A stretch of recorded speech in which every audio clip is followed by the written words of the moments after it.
सारे जहां से अच्छा हिंदुस्तान हमारा, हम बुलबुलें हैं इसकी, ये गुलसिता हमारा।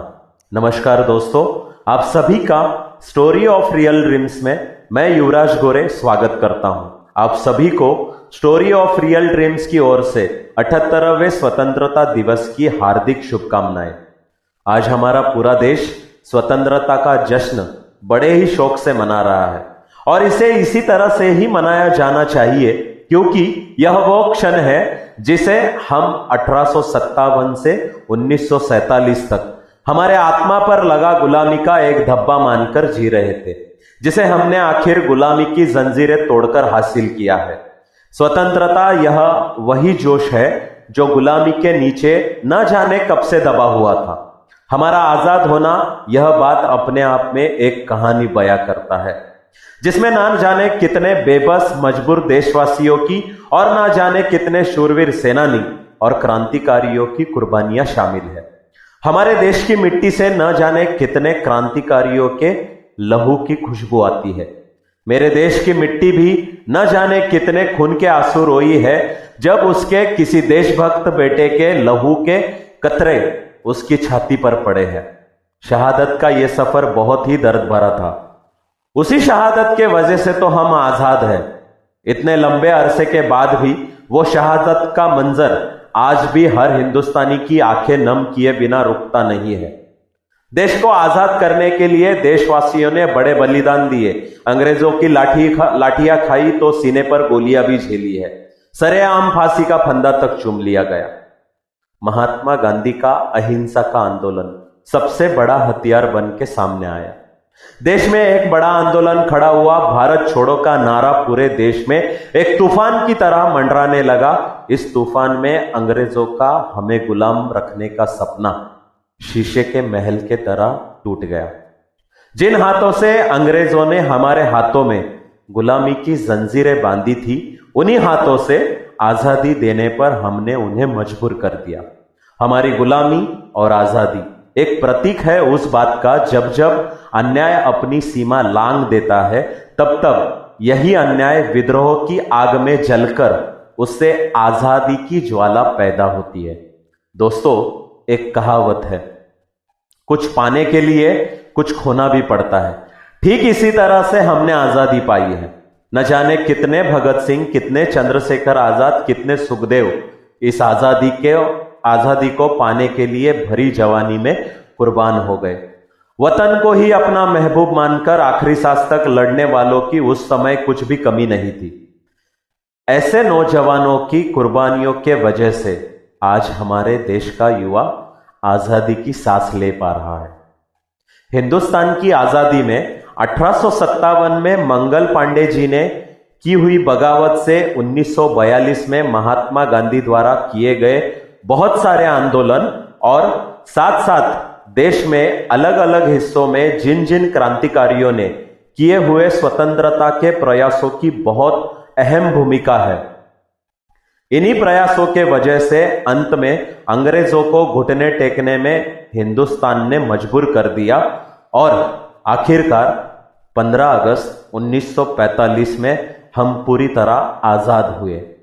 एक नया हिंदुस्तान दुनिया के नक्शे पर उभर कर खड़ा होगा। हमने अपना देश बनाया, संविधान बनाया, ऐसा संविधान जिसमें हमने सारे धर्मों को एक जैसी जगह दी। डॉक्टर बाबा साहेब आंबेडकर जी ने एक ऐसे संविधान को लिखा जो दुनिया में हमें एक अलग पहचान दिलाता है, जिसने हमें भारतीय होने का एक अलग गर्व महसूस कराया है। आज हम आजादी का 78वां साल मना रहे हैं। इन 78 सालों में हमारा हिंदुस्तान दुनिया के नक्शे पर एक अलग जगह बनाए हुआ है। आने वाले कुछ सालों में हम अपने आप को विश्वगुरु बनने से नहीं रोक पाएंगे, इतना विकास हुआ है। आज हम हर एक क्षेत्र में बाकी देशों से काफी आगे निकल चुके हैं। आजादी के बाद हिंदुस्तान ने ऐसी ऐसी ऊंचाइयां हासिल की है जिसे हम कभी एक समय सपना कहते थे। देश के वैज्ञानिकों ने जो कमाल दिखाया है, यह उसी का फल है। हिंदुस्तान के स्वतंत्रता संग्राम से आज तक विकास में हर एक हिंदुस्तानी का अहम हिस्सा है और साथ साथ हमारे देश में बनी आज तक की सरकारों का भी उतना ही हिस्सा है और ये आगे भी इसी तरह से चलता रहेगा, चाहे हम रहे या ना रहे। हमारी आजादी हमारा एक उत्सव है जिसे आजाद रखने के लिए हमारे जवान देश की सीमा पर अपनी जान हथेली पर रखकर उसकी रक्षा करते हैं। दोस्तों, हमें जो आजादी मिली है उसे हमें जाया नहीं जाने देना है। जैसे हवा बिना जिंदगी का कोई मतलब नहीं है, उसी तरह आजादी बिना हमारा अस्तित्व का भी कोई मतलब नहीं बनता। लाल किले पर आज हमारा तिरंगा लहरा रहा है। यही तिरंगा हर एक हिंदुस्तानी की आत्मा का प्रतीक है। इसे हमें अपने जान से भी ज्यादा संभालना है, इसका किसी भी कीमत पर अपमान न होने पाए। देश की गरिमा और देश का विकास हमारी एक नैतिक जिम्मेदारी है जिसे संविधान हमें प्रदान करता है। तो चलिए हम सब आज शपथ लेते हैं कि हम हमारे देश और तिरंगे के प्रति हर एक कर्तव्य को निभाएंगे और देश को एक ऐसी राह पर ले जाएंगे जिसमें हमारे देश के साथ साथ पूरे विश्व का हित समाया हुआ है। हमारा हिंदुस्तान वसुधैव कुटुंबकम की परंपरा को अपनाता है, यानी यह दुनिया एक परिवार है। यह एक ऐसी परंपरा है कि जो विभिन्न समाज, विभिन्न संस्कृति, विभिन्न धर्म और विभिन्न जातियों के बीच में एकता का संदेश पहुंचाती है। यह परंपरा हमारे ग्रंथों की देन है। यह एक ऐसी परंपरा है जो एकता, सहयोग ऐसे मूल्यों को बढ़ावा देती है और यह विचार भी देती है कि हमें सभी के साथ दया और सहानुभूति से पेश आना चाहिए, चाहे उनकी राष्ट्रीयता, जाति या धर्म कुछ भी हो। इसीलिए इस वाक्य को हमारे भारतीय संसद के प्रवेश कक्ष में अंकित किया गया है।